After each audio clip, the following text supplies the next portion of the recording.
In business and in life, you have to make it make sense. Yes, make it make sense. One of the things I can recall growing up as a young person is that listening to my grandparents, they always have a statement that they would say, and that is look before you leap.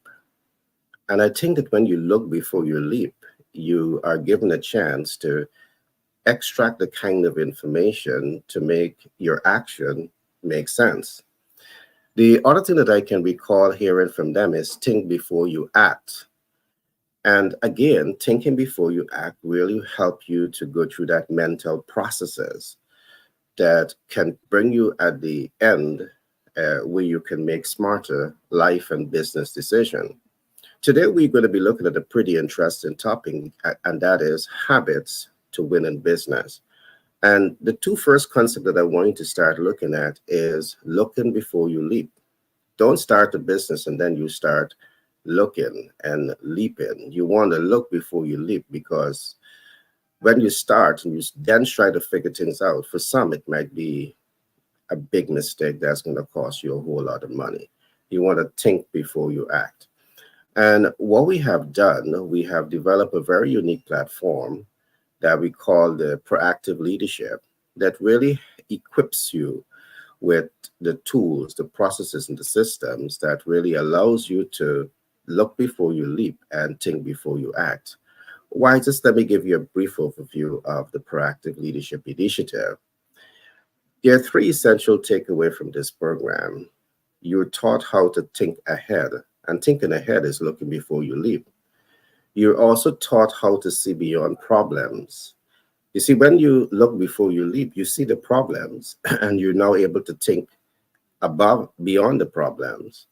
And your last point is to take informed action. And informed action is action that you know that you can take that will give you high reward results, predictable outcome with the highest degree of accuracy. And tell me if that will help you to make it make sense when you're getting into business. I have a very dynamic team here with me today. I have Frank. And Frank, as usual, if you are not familiar with him, he is a lecturer. He is an economist. He is a leader by certification and by practice, and he is a rising star in the writing world. He's about to release a new book that I know is going to touch and transform your life. I also have Peter Scott, and Peter goes the brain behind Legacy and Growth Master Plan. And he's the kind of person that will say to you in your life, you need a master plan, you need an anchor, you need a captain. And if you don't have that, guess what? You might be a drifter at sea, a boat adrift at sea. So he will talk to you about having your personal life master plan, your family life master plan, your community life master plan, and your corporate life master plan. And I certainly endorse all of these plans because it really helps you to be more anchored as you navigate the ebb and flow of life. Today, welcome team, and today we're going to be having a pretty interesting conversation on the Business Boot Camp. We are going to be looking at habits to win in business. So I want to welcome all of you as we do that deep dive into this program. How are you guys? Fantastic. Great, beautiful, fantastic indeed. Yeah. Awesome, awesome. All right, so just before we get started, do permit me to go to a short ad break, and then I will begin the conversation by doing a deep dive into smart ways to start your business. Habits that you need to learn, apply, and master when you want to win in business. There's some habits that comes before the business start. Today, I will spend some time looking at habits before you start that business.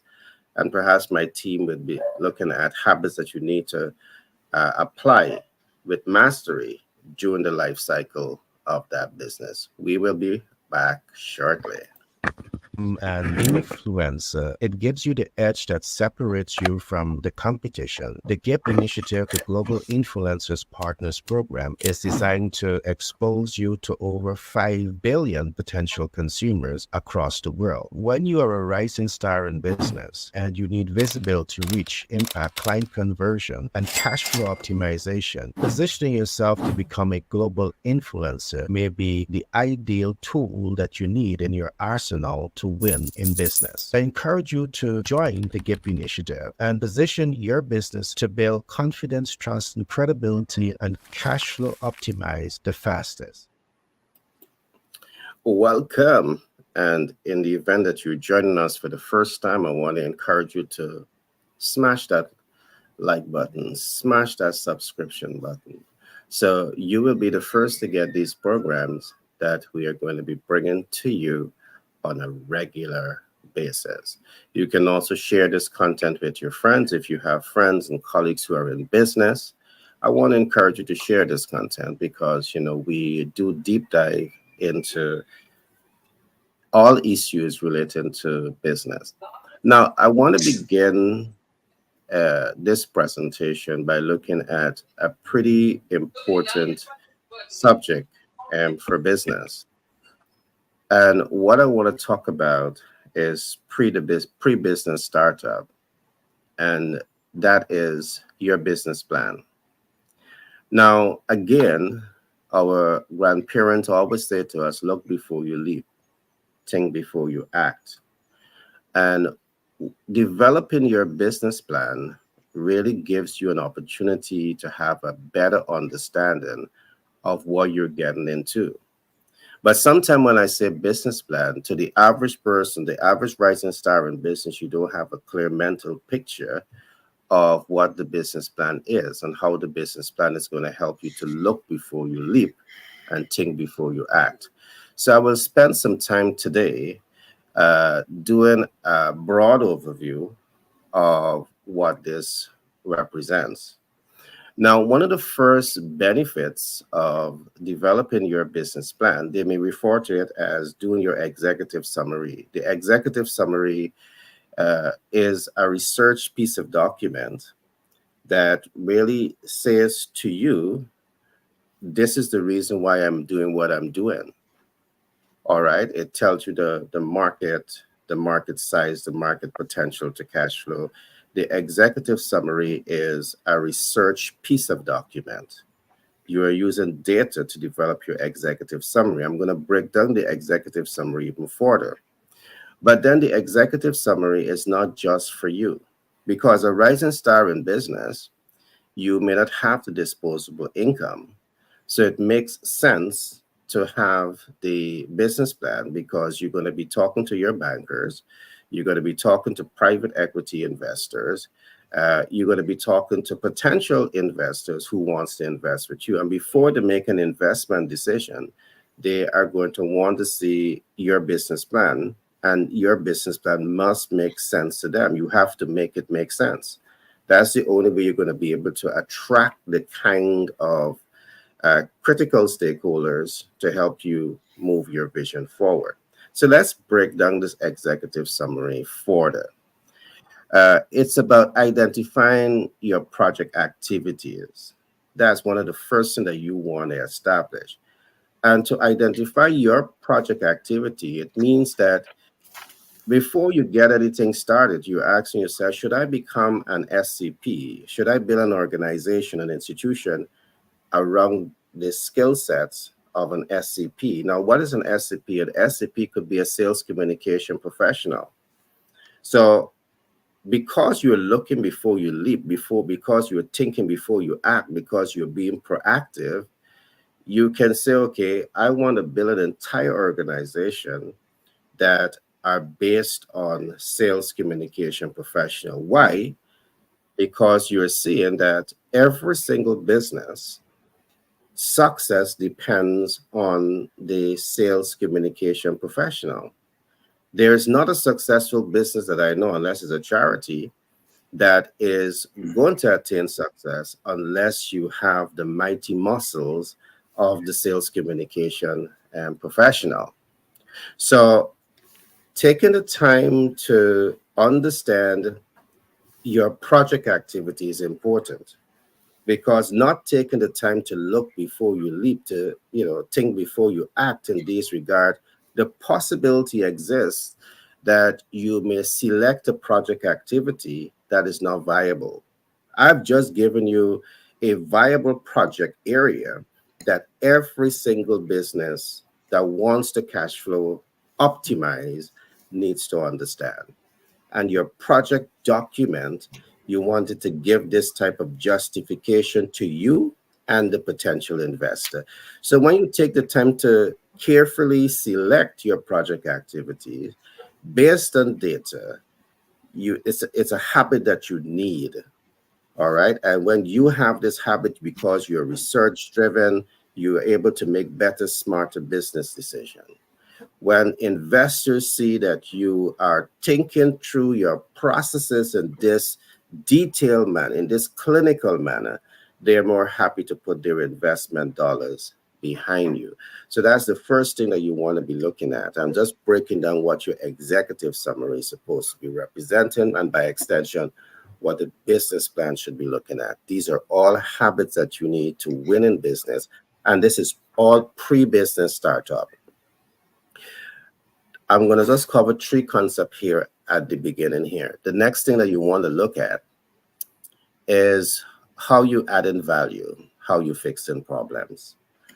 You really want to notice how you add in value and how you're fixing problems. And to really understand this again, as you look before you leap, think before you act in developing that business plan, it's about understanding people. You just don't arrive at a decision that you're going to add value and you're going to fix problems, and you don't understand the ideal client. You don't understand their pain points. You don't understand any of this, the business ecosystem, but you just wake up and you see somebody is doing something and you assume that that's what you should be doing to make money, and you just do it. No, you need to have some degree of data that is influencing your decision along the pathway of how you're going to add value and how you're going to fix problems. It's vital. All right. If you're starting the business and you are not thinking through these things before you get started, you're not doing what grandparents said. Look before you leap, think before you act. Be proactive. Being proactive means that you're thinking ahead. You're seeing beyond the problems, and you're able now to take informed action to achieve a desired results, because you're the best trained person in that room to manage the process, to navigate the process. The last concept that I'm going to throw out here for rising stars in business, in terms of looking before you leap, thinking before you act, what I'm about to say is so profound to your success in business. You want to pause a bit and ask yourself, what is the cost of doing business? Many persons jump into the pan, the cannery, with some hot oil, trying to be a little Caribbean here, right? The oil is boiling hot and you're in the middle of it. You don't understand what you just jump into. Any right thinking person, you're not going to jump into hot oil. But you're looking before you leap, and you're thinking before you act, because you don't understand the cost of doing business. So before you actually start that business process, you want to have a clear mental picture of what is the actual cost of doing business. Because the inability to identify the cost of doing business, it could be the very, very pin that breaks the camel back and undermine your potential for success. So you need to pause here and really understand this. So when we talk about developing a business plan, the business plan is being proposed or required to really help you, the rising star in business, to have a clear mental picture of what you're getting into. And because you have now a clearer, better understanding of what you're getting into, it puts you in a better position to make informed and educated decision. In cases where you're going to recognize that I don't have capital to cover human resource costs, I don't have capital to cover technical resource costs, I don't have capital to cover operational and administrative costs, you are in a position of strength because you know this now. So you can leverage your LLC, you can leverage your LTD, because you can now raise capital, not public capital, but you could even start a private capital raise. And because you have the information now, you're reaching out to family, you're reaching out to friends, and you're going to be saying to them, I have a viable project. The data is saying this, but the cost to elevate this business to the point where it can have sustainable cash flow is this. Now, if you come alongside me and you at least come up with 10% or 25%, this is your return on investment. This is your ROI. So doing that business plan, it really gives you, the rising star in business, the intellectual competence to see through your project. All right. And if even you have an expert that is working with you to develop this concept for you, because I'm fully aware that, depending on where you are at in your life, not everyone will have the skill set to do this. So you may have to have an expert on your side that understand your sector, your industry, understand your vision, and can merge these things together and then develop the concept and then perhaps work with you over a period of time to implement the concept until perhaps you're now able to develop your organization chart where you have all of the critical resources that can interpret that document and execute on that document. So I'm going to pause here for now. I think these are essential habits that you need to have when you're positioning yourself for success in business. And this is all pre-business startup. So I'm going to pause here for now. Frank, I'm going to hand it over to you, and then we're going to come across to Peter. You're mute, Frank. Sorry. Thank you. Thank you, Gary. Good morning, Peter. Yeah. And all the others who are listening to us this morning. I hope you're enjoying our business boot camp. And so we're looking at businesses or habits to have in business. I know that the world's most successful businesses are run by entrepreneurs who harbor the right habits to ensure the business's longevity and staying in power in the marketplace. The truth is that so much of our behavior comes from the habits that we employ on a daily basis, effectively determining our potential to excel in any line of work. In fact, habits are an undeniably powerful part of life in general, governing much of our behavior, from the way we think to the way we feel and the way we act. The habits that we employ have a massive impact on our potential for success. And some habits that are the best to have in life, others are the best to have in business. Any business owner who's committed to achieving financial success needs to ensure that they're employing the right habits in business. Clearly, in business, bad habits can quickly ruin you. They can destroy your reputation and wipe out any chance for eventual success. On the other hand, good habits, when persistently applied, can ultimately create monumental success. So, what are the best habits that you can have in business? Considering that 8 out of 10 businesses fall in the first 18 months, fail in the first 18 months of operations, and only 4% of businesses make it to the 10-year mark. The habits you employ in business can quite literally make or break you. And this isn't some subjective list, rather, it's based on empirical data from the world's most successful entrepreneurs. If you focus on building up a large majority of these 28 best habits of having business, you all but guarantee your long-term success, but don't expect to achieve financial freedom overnight. That takes time, but as long as you persistently apply these habits, success will eventually come.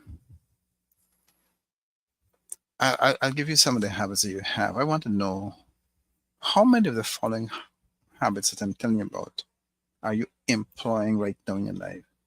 You need to take an audit of these habits and see which ones you can easily incorporate into your daily routine in an effort to achieve long-term business success. The first one then is a problem that most persons have is wake up early. As simple as it sounds, it's a difficult task for someone, monumental task for some people. But success in business requires true effort, true grit, along with steadfast concentration. Considering that most of us are usually so caught up and chaotic during the day, we need these early morning hours to really focus our minds on the day ahead. And there's no better habit for achieving your goals, whether personal or professional, than waking up early. Then you may ask, how much earlier? At least 2 hours earlier than you are right now. In fact, some of the world's most successful entrepreneurs wake up between 4 a.m. and 5 a.m. every single day without fail. But if you're not a morning person, you might find some difficulty with instilling this habit. But if you're serious about waking up early and you want to make this behavior habitual, use the micro changes approach. One, set your clock back gradually every single week by 15 minutes so that you slowly move towards your time goal. This is far more effective than attempt to wake up 2 or 3 hours earlier instantly within a day or so. The second is the hour of power.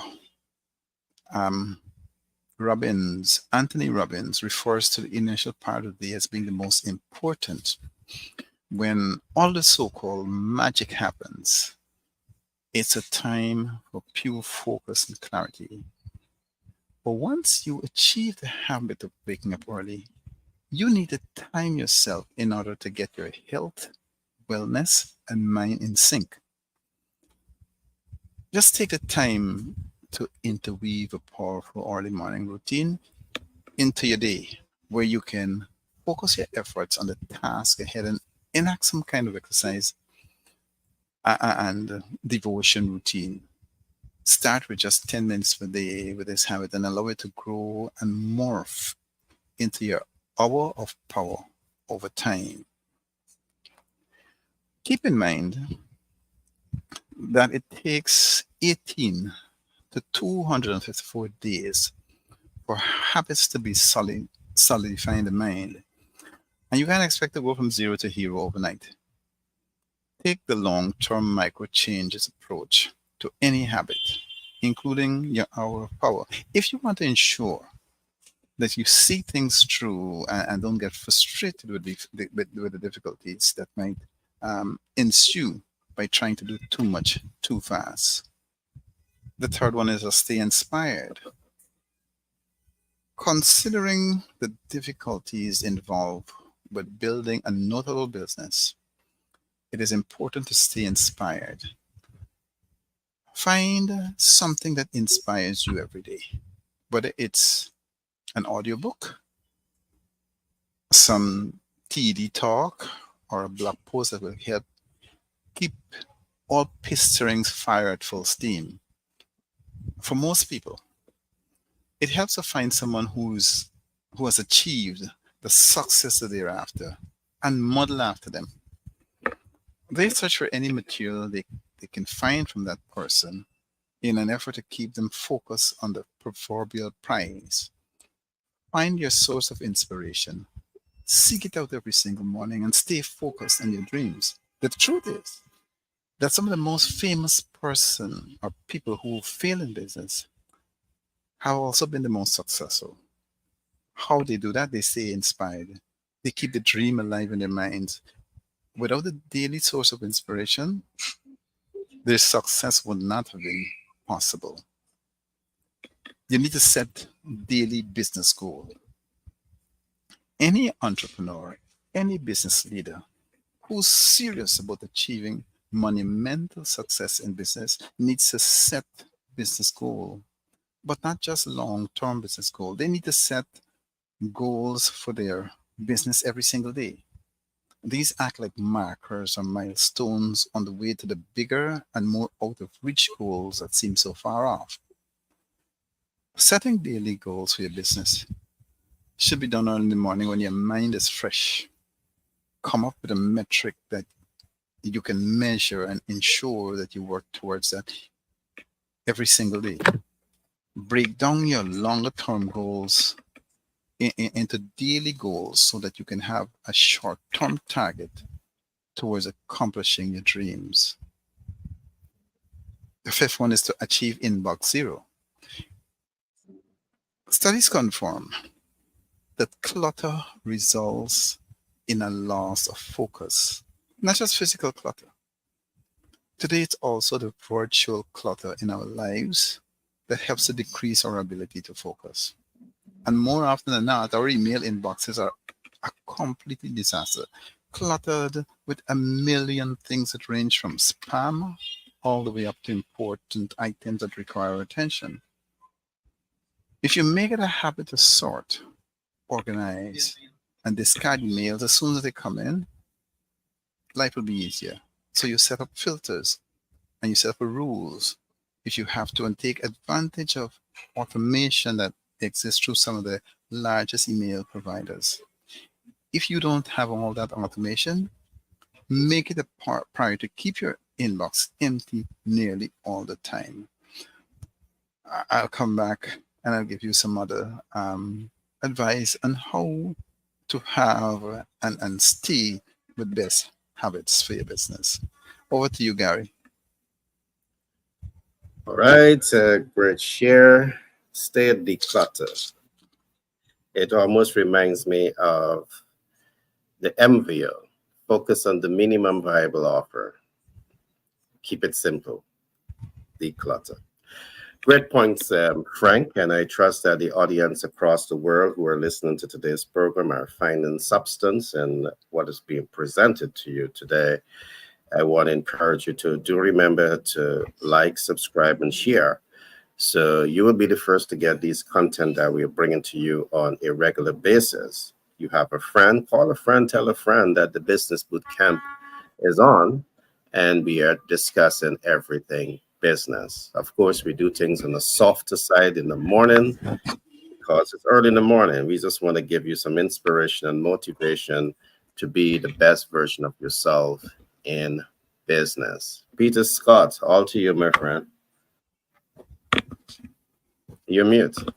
There we go. There we go. Yeah, it is always Yep. a delight to be here on the business boot camp. And again, I'm gonna say that if I had the business boot camp about 10 years ago, when I was beginning to do my research, I would have been so far ahead. You know, I had to be grabbing research from here, there, and everywhere, and then begin to piece everything together. But here is just a one-stop shop Sure. where You got it. individuals can get so much. And even as I also want to welcome our audience who are here. Habits. Everything is built upon habits. Because I like to think about, how micro elements gradually develop and become the macro scheme of things that we are operating within. And in the same sense, what we do repeatedly, what we do habitually on a daily basis, is significant. So if somebody wants to achieve any great venture, I would want to see what they are doing on a day by day basis. And then we can measure where this thing will be in the long run. I usually use the scenario, even as we are helping individuals to understand the importance of planning and the importance of designing their personal life master plan, because there are so much that goes into our development in how we bring across our impact to our community and how we package or contribution to our community. It starts with yourself. It's gonna have the ripple effect on your family, on your community, and there's a corporate design that keeps everything impactful so that it can work effectively. But I like to communicate with individuals, even where habits is concerned. It is like having a ship, and if that ship just veer just 1 degree, just 1 degree, it might be just a small degree right now.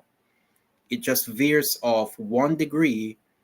The captain or the person who is thinking, operating, might think it's no big deal. It's no big deal. It's just 1 degree, you know. But stretch that 1 degree over time. Stretch it 1 degree over a mile. Stretch it that continue that 1 degree over 10 miles.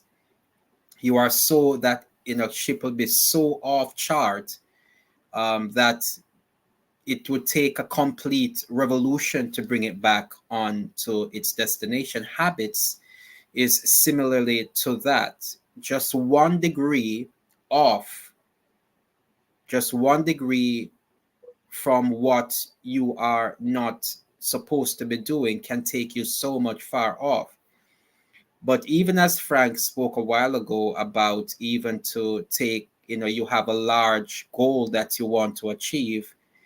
But then if you just take that 1 degree of change, that 15 minutes or even 10 minutes, just 10 minutes early, back your clock just 10 minutes early, and you do it consistently, what happens is that you will begin to put yourself, retrain yourself with those practical, repeated behavior over time, and you become a total brand new person over time. So within that, that is why we empower individuals to make a habit of creating a master plan. Make a habit of planning. It's important that you constantly keep your eye. You have to constantly have something that you have your vision. It's like your GPS, your set of principles or your roadmap of what it is you want to achieve and where it is you're going. And so we're just going to look a bit in your master plan. We're going to start broad, and then we're going to break it down to very simple things that you can actually put in place. Because having a master plan and having a blueprint for success where business is concerned, everything is going to come out of your mind. Everything that you're doing is going to come out of your psyche, because it's your outlook, or it is your design, your fortitude that is within you.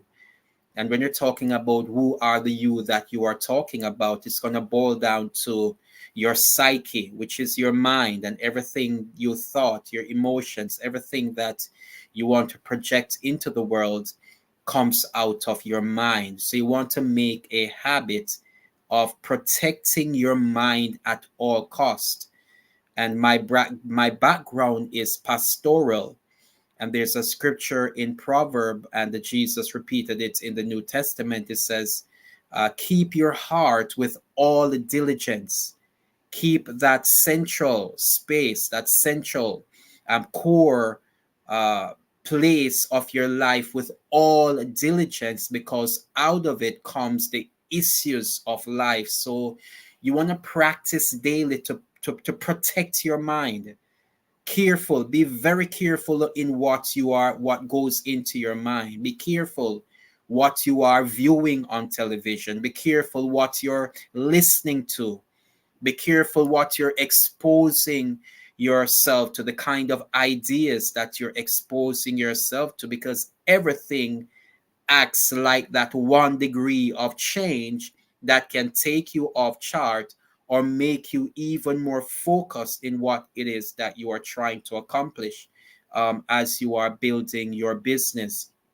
You want to make a habit of looking at your vision, and Gary speak about having that business plan. So you got to capture your mission, and you want to make sure that it is packaged on paper, so that you know what it is. It is your roadmap that you are attempting, you are moving toward. This is what you are attempting to accomplish at all times. And we're gonna just stop here with the third one, because there's quite about seven uh, positions that you want to take, and then you have to uh, practice or keep your message. Make sure that you master your message.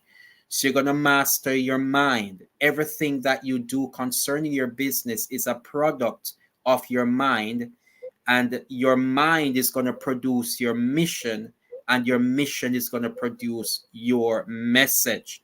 All right, so what can you do now? Here are some practical things that you're going to be doing on a regular basis. Frank a while ago talked about that power hour or that morning routine, and these are things that you can practice, because if you life is developed out of building blocks, and when you make a practice of doing certain things in a certain way, doing certain things in a certain way will bring about certain results. You can be sure of that. It's mechanical, it is mathematical. If you constantly do certain things a certain way, after a while, it is going to produce a certain result. So, what are those personal things, little things that you can do?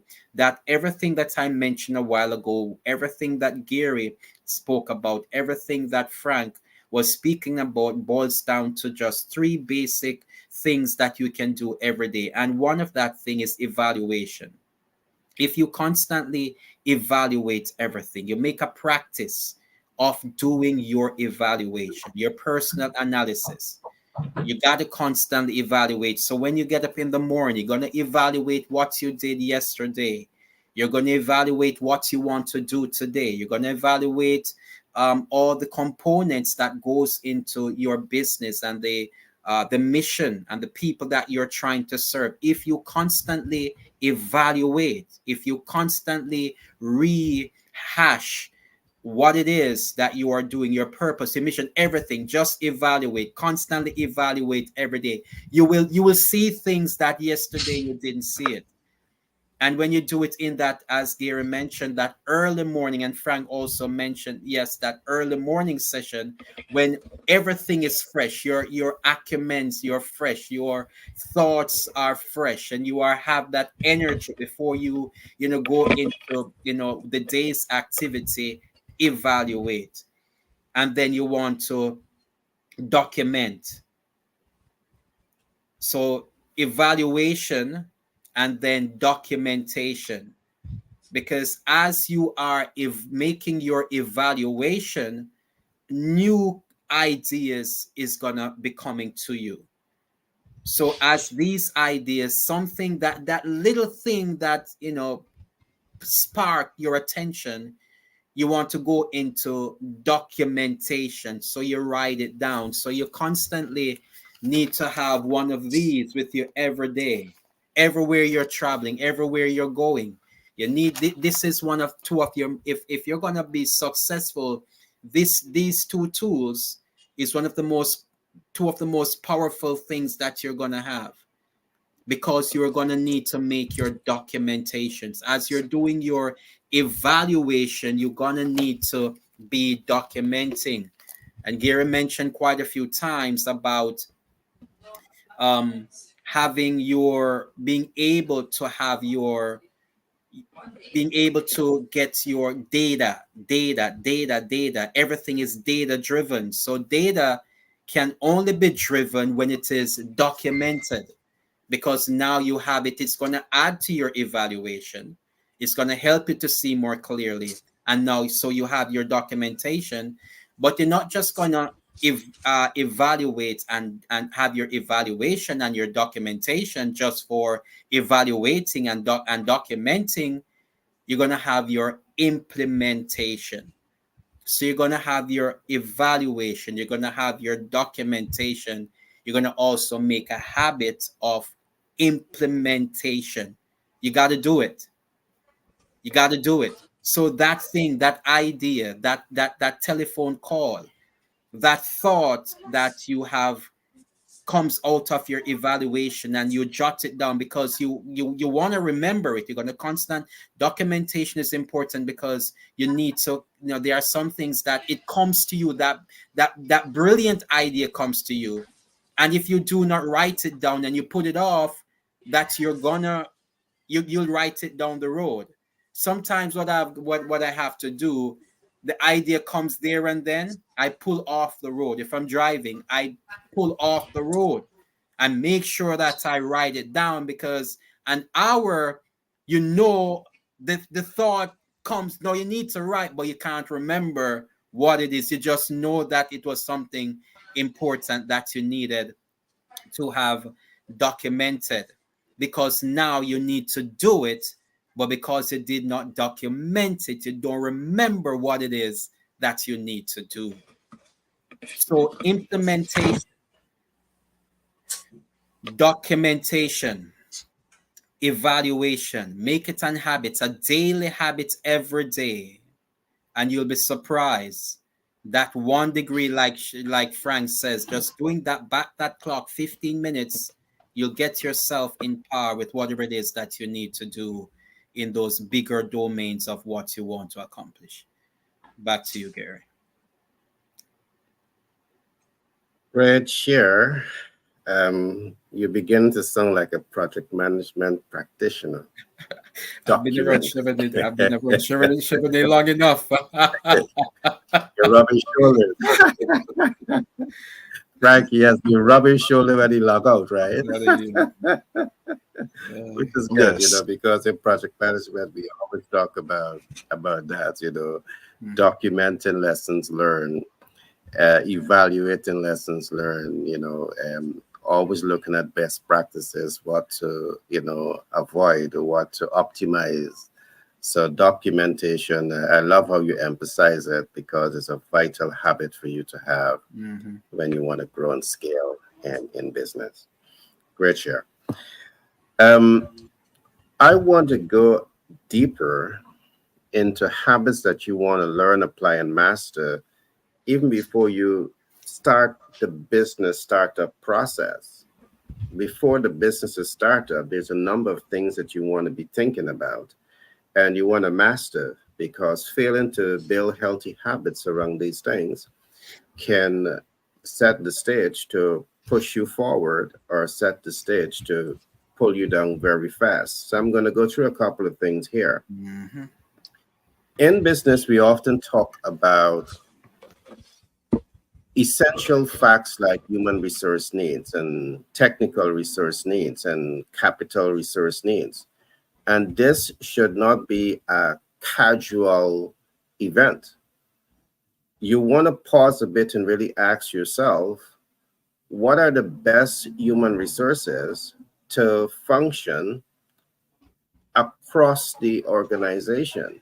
You see, very often what you find some people do, you select your family, you select your friend to come get the work done, because to you it might be more cost effective. Of course, you may have more trust and all of these factors. But what is important to influence success is not just the human resources. One of the things that we learn in project management is that there's an abundance of people, but they are only a selective few that are well and best suited to function at the specific department head. And if you don't have the selective and key critical human resources to function in that department, you may have challenge. And let's take, for example, you're a rising star in business and you have your CFO, Chief Financial Officer. But instead of having just a CFO that can do the financial calculation, what you should really be having is one, a CFO can do the financial tabulation, but a CFO that understands financial instruments, a CFO that understands the financial market. Because a rising star in business, guess what happens? You always need capital. You may not be an expert in access to capital, but if you're bringing in someone that understands finance into the organization, that person can serve a dual purpose. So things that you want to think tank is carefully select the critical human resources that are going to be functioning in the organization. Just don't select and place and acclimatize. The selection, recruitment, and the placement process is a very technical task that requires a lot of time to be successful at this. One of the reasons that you're going to fail is because you don't have the right habits. One of the reasons that you're going to fail is largely because you have not selected the best human resources to help you in executing on achieving the project outcome, the business strategic objective. And all I'm talking here about the CFO, what I'm saying is relative and relevant to the entire organization chart. You want to have in your HR department not just an HR specialist that is responsible for the selection, the recruitment, the placement, and perhaps the acclimatization. You want to have the HR specialist that can work with you to help you to develop systems that will ensure that you have highly motivated workforce at all times. And to nurture an environment where you have highly motivated workforce, a blanket system will not allow for that to happen because everybody that comes into the organization, they may be coming into the organization with different cultural experience, different lifestyle socialization. So the department head, you have to understand this and build out the business ecosystem to be able to reflect the various cultures that you have. It's deep, but I'm not going to go so deep into it today. I'm going to do this surface analysis of the importance of this. And think about this. You set your organization, but you might be representing, let us say, an Afrocentric group, but your business is now expanded into India.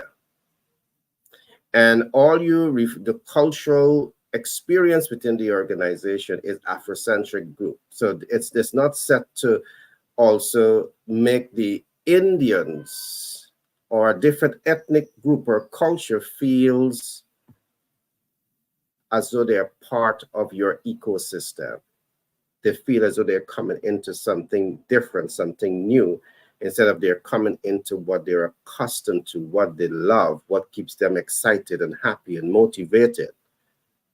So creating an environment where you're going to be nurturing a highly motivated workforce, it goes deep into understanding psychographics and understanding people, because it's the people that are going to be responsible for driving the success of the organization.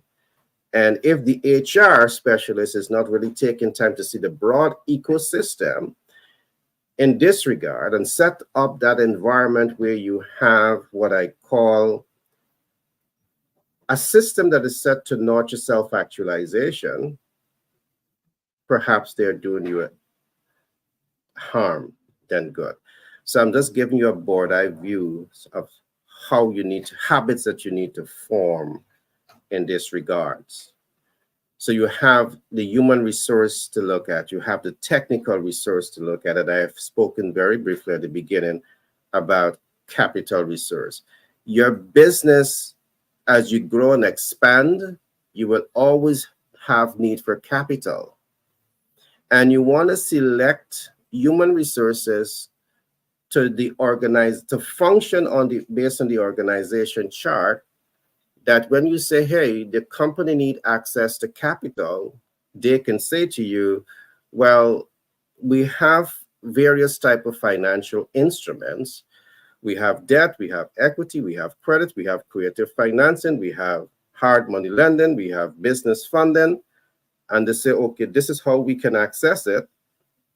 This is smart capital leverage, and this is how we're going to mitigate this. Can you imagine, as a rising star in business or an established star in business, you're sitting with your CFO, you're sitting with your financial specialist that not only understand what financial instruments are, but they understand how to access, they understand how to leverage, they understand how to mitigate. Understanding this financial ecosystem is not only going to get you capital, it's going to help you to understand how to maximize the effective use of the capital and make money the way you want to make money. I'm just saying. So these are important concepts that you want to consider when you are identifying essential human resources to function in the organization, when you're looking at technical resources for the organization and capital resources. You need to go through this process. Again, I'm happy to say that we have the GIP initiative that will walk you through this whole process. We have the High Net Worth Investors Guide that will walk you through this process. And we have a new baby that is going to be coming on the block very soon. We may call it 1 Degree to Success. That is going to help you through that process. So I'm going to pause here for now, and I'm going to come back to Frank and to have Frank contribute to the topic before we go around the room for some closing remarks. Man, when you're having fun, time really flies. I have 5 points jotted down here that I want to talk about today, and I only been able to touch 2, not exhaust them, touch them. Frank, on to you. All right. So the thing about it, we were talking about setting daily business goal, achieving in box 0, stay inspired. We talk about hour of power and also waking up early. Another point is, how do you manage your time? And one of the best habits to have in business by far is the effective management of your time. How you use your time says a lot about how successful you are. Do you waste your time and squander it on activities that you can easily cut out of your life, such as endlessly surfing the internet or binge watching television series? Consider that we all have the same amount of time in this world, and that more time cannot be saved or created, as is the case with money. Once we use the time, it's gone forever. So you need to come up with a good system for managing your time and stick to it. Don't get distracted or dissuaded. Stay focused so that you can achieve your goals. Another point is chase the frog. In a recent book that's entitled Chasing the Frog, How to Succeed in Life with an Empowering Morning Routine, the story goes to great length about something Mark Twain referred to as eating the frog. It simply means that you have to tackle your biggest and most important tasks of the day first. If you can get in the habit of writing down 2 or 3 of the most important things that you need to do the following morning, and do that the night before, you can wake up and be prepared to tackle those things. Mm. And it doesn't matter how simple it is. If you know that you have garbage to empty, as simple as that, and you can do it before you sleep, do it. Why? You're saving time for the new day. Yeah. So these are things that move you closest to your long-term goals. Mm. In economics, there's something called a Pareto principle.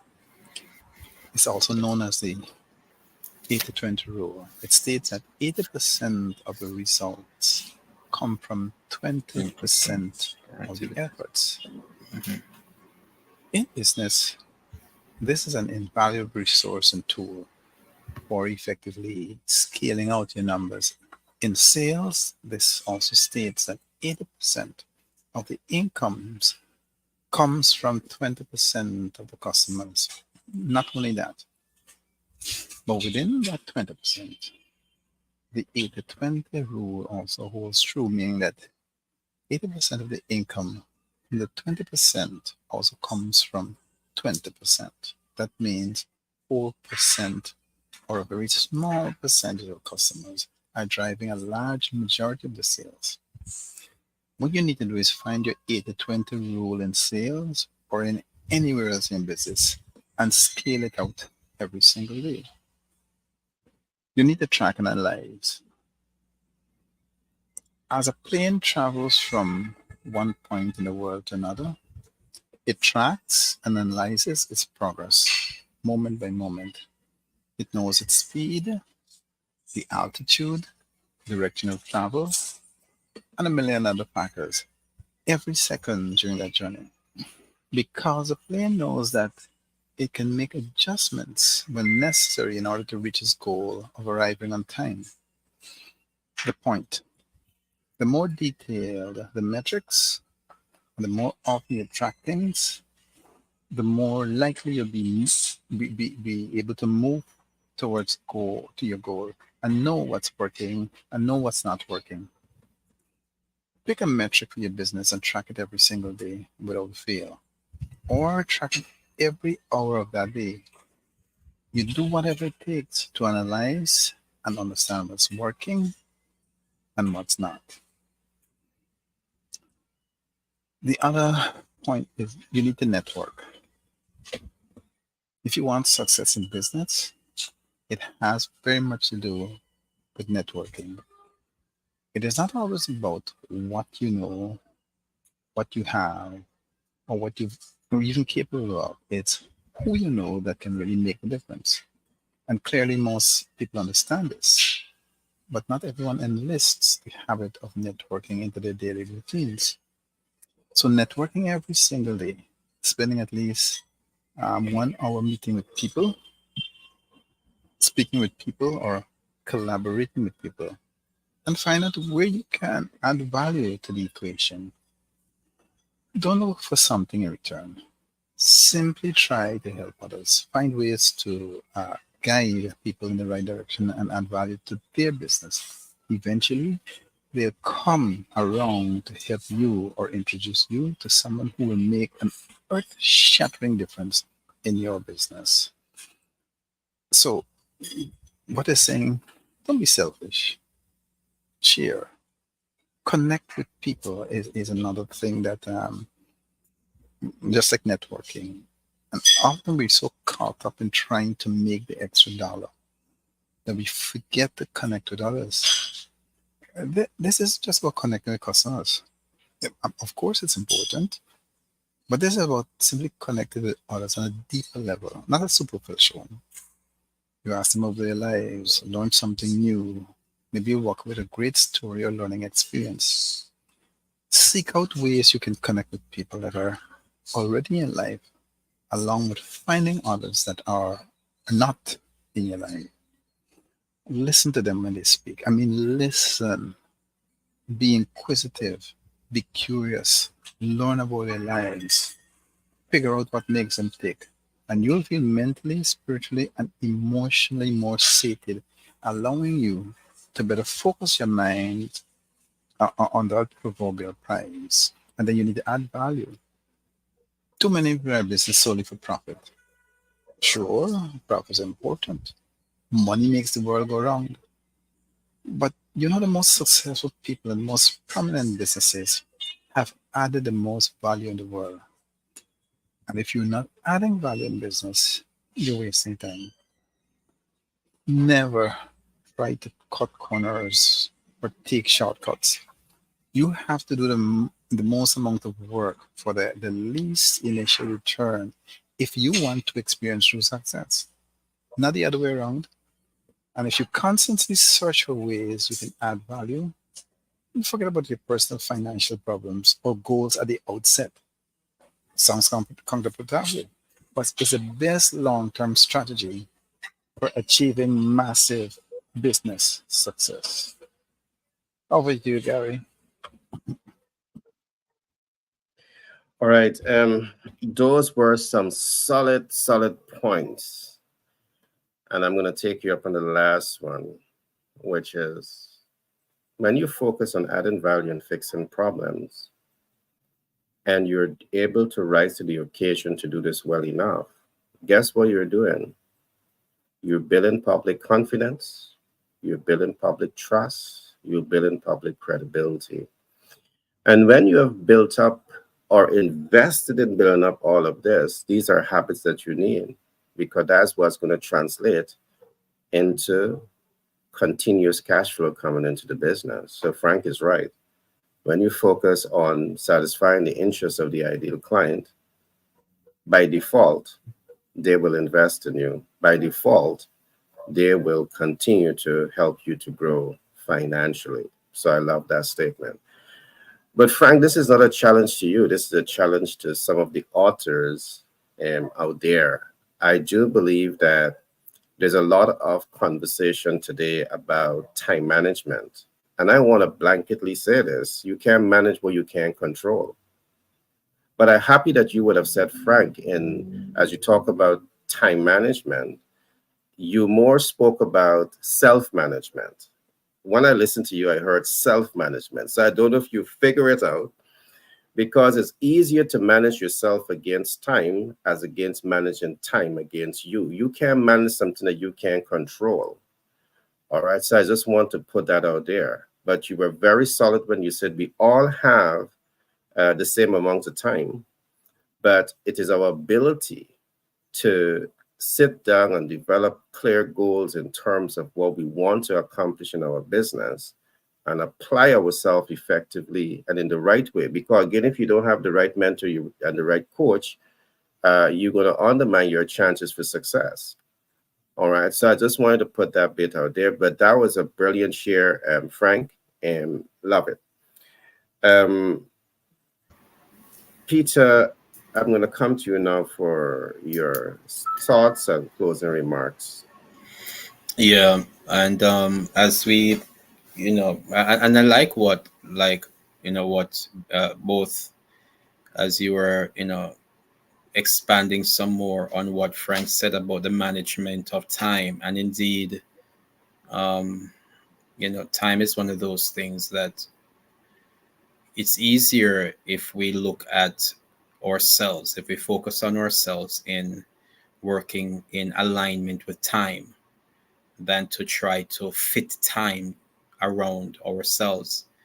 And that is one of the reasons why we do fail from time to time, because we're trying to manage a component. You ain't got no whole lot of time. It's not gonna work. Time is saying, listen to me, bro. And then I we feel move it. disappointed. And then we we feel need to build disappointed. time. Yeah.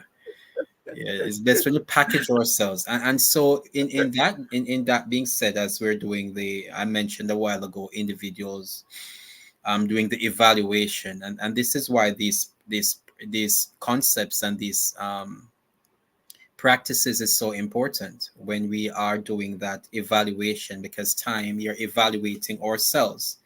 What did I set out to do that I did not do, and how could I ensure that I get it done the next time? So those kinds of evaluations, and then you're documenting, we're writing down okay, it didn't work this way. This thing happened. Life happens from time to time. And how are we going to navigate ourselves from whenever life happens? How do we make sure that certain things, as Frank mentioned, the endless scrolling, you just go on Facebook to make a post, and then it's an hour and you are still there. What are you going to put in place to ensure that does not happen again? And then you're going to actually do it. You're going to do the implementation. So to take it a step further, we want to expand even more the management of mission, or the habit of managing our mission, because everything is going to rise and fall with those set of practices that is going to cause us at the end of the day to feel fulfilled. Because on each day, you're looking back on your day, you want to feel as if, okay, yes, there is something that is releases within inside of us at the end of the day, or when you have accomplished something that you feel that this one thing that you have done has moved the needle further into the direction where you want to go. And there's something that is debilitating, annoying within yourself when you know that, yeah, you didn't do your best today. You could have done better. We cannot fool ourselves. And so what we want to do is to have that internal releases of adrenaline that cause us that sense of satisfaction, that is it morphine? I think they say the brain, I'm not sure, don't quote me now, but the brain releases certain chemicals within our bodies that you just feel, you can feel.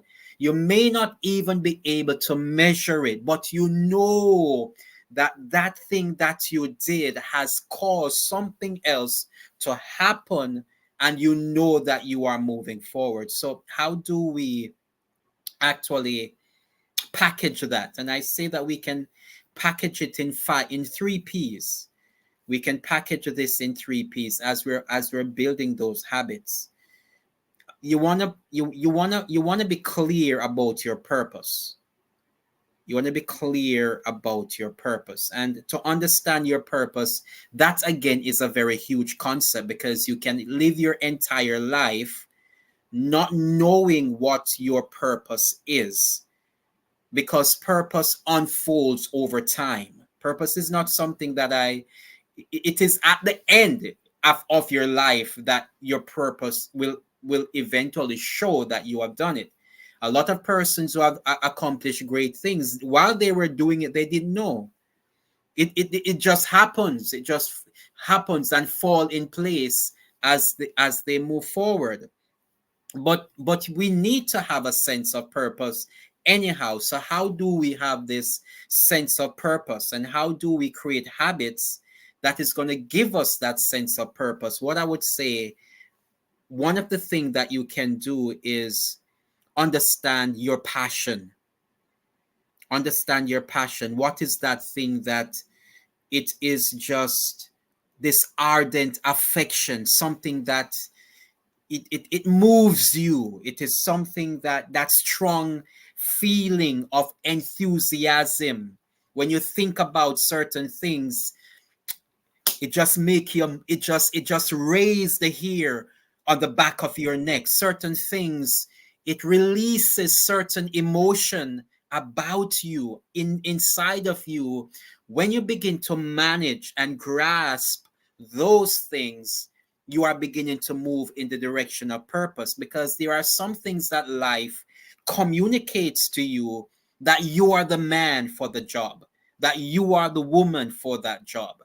And when you begin to capture this and manage your passion, don't waste your passion, because your passion is that energy that keeps you alive, that keeps you on track, that keeps you targeted. So don't waste your passion by just being, by misalignment, by being passionate about things that you can't do anything about.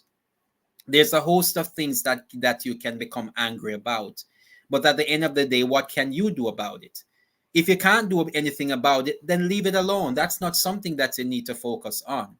But those things that you can actually implement, those things, because as we mentioned the evaluation, the documentation, and the implementation. If you can't do anything about it, makes no sense you take on what you see happening in out there in the big world, and then you come back into your small world and you have to do what you've got to do. You waste so much time arguing about matters that is not really moving, adding value to you financially. It makes no sense. But then when you can become passionate about that thing that you can actually do something about, and it when it gives you that sense of you got to do and you can actually do the implementation, that is where you find that the needle is moving forward. And another thing that you can actually implement and do something about is your pain, because your passion you really usually generates out of something that is a pain point, either in your life or in somebody else's life. And when you can merge both, where your pain point becomes, or somebody else's pain becomes your pain, because you are gifted, you have some skill sets that can add the value, as Gabriel also talking about, I always talk about being value to what other people value. When other people's pain can become your pain, and you develop a set of skills or a set of practices or a solution, and then you become passionate about driving that solution, you become unstoppable. Because every day you get up in the morning and you have that energy, what are you going to do today? And that thing will be driving you day by day. You don't need nobody, the clock won't wake you up in the morning, because last night when you went to bed, there was something that you wanted to do, but time did not allow you to do it. So you got to continue it when you get up in the morning. And so when we have that drive and you make those habits to know your purpose by understanding your passion and understanding other people's pain, and make other people's pain your pain by which you're going to find the solution. You do that every day. You at the end of your life, you feel satisfied. At the end of the day, at the end of each day, you will feel accomplished, that you have done something, and people are looking forward to see you again, because they know that when you show up, their lives, the pain in their lives disappears. Frank, you heard my brother presentation. The man say you have to get in touch with your emotions, your passion. I tell you this, your man is a preacher. No, but Frank, Frank, hear about it. The guy didn't just say it. Sometimes you can say it, get in touch with your emotion. The man didn't say it like that. The man said you gotta get in I, touch with your Tony Robbins, your I Lance am, Brothers, I Steve am think, Ziegler. I am thinking counselor, psychologist. You go, Yes, Peter. Peter, a man of action. Yes, you demonstrate how it should be done. Yes, All right, yes. You Frank, guys rubbing off that's on me, man. Peter's. That's what's going on. You're rubbing off on me. Frank, that's Peter. It's telling us that we're flat. We're not in touch with our emotional side. Bring the passion out. we, we have to. And I'll take all your advice, Peter. Wholly, I'll take your advice. Yeah. All right, guys. Frank, did I get your closing remarks? But so let me summarize. And Yeah. that developing good habits offers numerous benefits in both business and your life, because they enhance your productivity, improve your health and well-being. It also fosters discipline and self-control. It increases efficiency, our decision aid in decision making and boost professional reputation. So all of this contribute to long-term success and fulfillment because good habits lay that foundation. And so by consistently practicing habits aligned with your goals, you make um, progress towards achieving them. And as such, you will have a sense of fulfillment in your accomplishment. Um, think about punctuality, accountability, effective communication. They all will contribute to a professional reputation. And when you consistently demonstrate these habits, what they do is that they earn the trust and the respect of your colleagues, your clients, those who are your superiors, which will lead to greater opportunities for growth and advancement. And I am hoping that you will take these nuggets and you will chew in them and you will, you know, just take them in. They will be nourishment to your bones. They will be the lifeline to your business. And this will catapult you into the advanced growth and advancement that you will so desire for your business. A blessed day to you. All right, great share, Frank. And I want to say this. There's a whole lot I'd want to say today. So I'm just going to scan it through very quickly and promise that as time progresses, I will expand on this. I want you to also like, subscribe to all of the YouTube channels, and you will get these concepts being developed over time. But when we talk about a business plan, I want to go through this just a little bit more. This is about, we talk about building a strong team, the right team. We're talking about selling your vision to your team. You have to build a team, then you have to sell the vision. If you don't sell the vision, you don't get buy-in. You don't get the kind of loyalty and commitment that you want. You need to nurture that highly motivated workforce. Then we talk about coordination of activities. So at the strategic, tactical, and operational level of the organization, you need to have coordination. I didn't get to go into that today. Time I'll do so. The last point that I want to make here, I'll call you back in a minute. and Peter hinted on this, we will also talk about evaluation and controlling performance towards achieving your targeted results. Because one of the things that you want to do, whatever goal you're going to be setting for the business, you want to constantly evaluate it. You want to constantly measure how far away you are from success.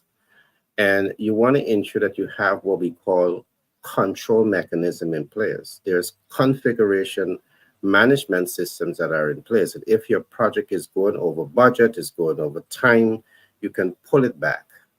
Those are all things that you want to think about before the business gets started. So you have these clearly established systems that you're going to be using to move your business forward.